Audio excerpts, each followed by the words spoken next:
I'll be honest with you, we're glad you're here, because if you hadn't come, we couldn't have done this. But we're having more fun than you are, I think. Yes, sir, buddy.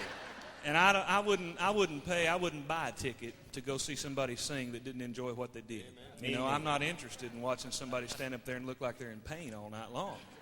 I got enough pain in my life without paying a price to see somebody on stage look that way. I want to go where I feel the joy of the Lord, and I want to go where I feel some happiness, and yes, I want to laugh. I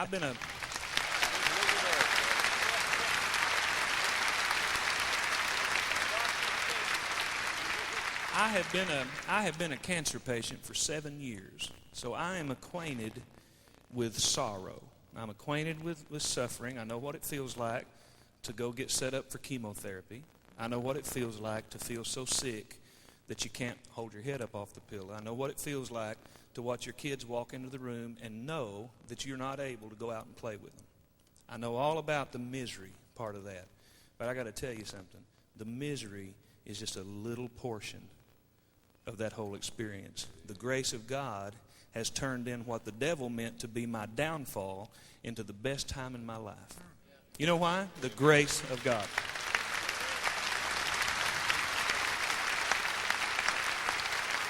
It's made me more aware of my friends. It's made me more appreciative of my friends. It's made me a lot more gushy as far as telling people what I feel, because you don't know when it's the last time you're going to see somebody. And so I am a little more apt to talk about friendship and love and reminisce, and I don't make any apologies for that, I really don't. I was in a church the other night waiting to go on. The guys were all set up, and I don't come in as often as I used to, because I've got to keep my immune system built up, because I'm facing some more chemotherapy, and so I can't get a cold. If I do, it'll throw off that schedule.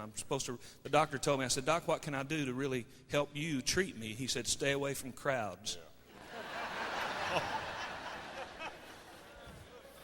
So I walked into the church a little bit late, and there was a track chart and a track wall there, little compartment full of tracks. And I picked up this little track, and it said famous last words. I wish I'd brought it in tonight. I'd read you some of them. Some of them are funny. Some of them are tragic. One of the funniest one was Pancho Villa, the revolutionary, the Mexican revolutionary. He said his last words were, "It can't end like this. Tell them I said something." Came down to the end, didn't have nothing to say. I mean, there have been some good ones, some really, really great ones. I have decided, after reading that, I've decided what I'd like for my last words to be. And if it can't be my last words, I want it to at least be on my tombstone. I figured it out. I want it to say, Roger Bennett, see, I told you I was sick. Yeah. What I'm hoping for. I would like nothing better than to leave my kids with a laugh. I really wouldn't. I think that'd be the greatest exit in the world, My daddy was crazy. But the one that I liked the best was uttered by the man who wrote Amazing Grace. And if you haven't studied up on the great hymn writers of the faith, you need to, because some of them were truly extraordinary men and women of the faith. And John Newton, who was a slave trader, and God miraculously saved him, transformed his life. And he wrote the great song Amazing Grace and hundreds of others. His last words were, "I still dwell in the land of the dying, but I shall soon be in the land of the living." Boy, is that right? All around us, death and dying. We are all going to go. I found out an interesting statistic. I looked it up on the internet. 10 out of 10 people die. So we don't live in the land of the living right now. We live in the land of the dying right now. But through Jesus, through the faith, and through the death, burial, and resurrection of God's only Son, one day I'm going to dwell in the land of the living. Amen? I want you to listen.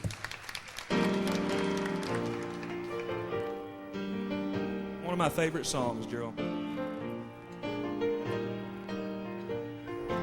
There's a place of dazzling beauty no human eye has ever seen, with gates of pearl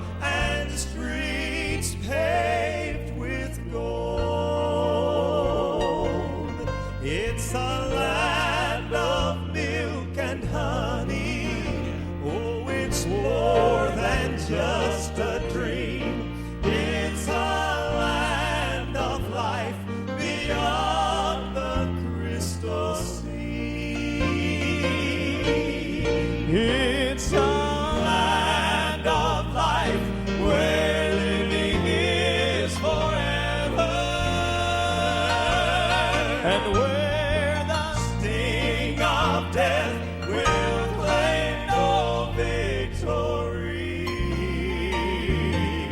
And we are nothing more than just a passing shadow,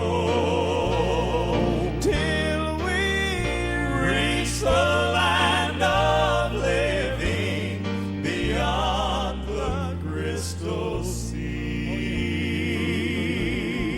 The sun is nothing but a legend in this paradise of dreams. The Lamb will be the only light we'll need. Its soothing walls of jasper, built by God's own hands. It's a land of life beyond the crystal sea.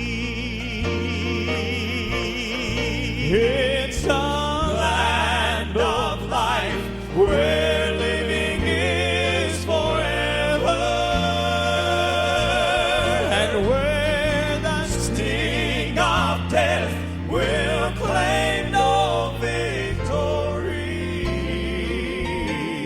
And we are nothing more than just a passing shadow.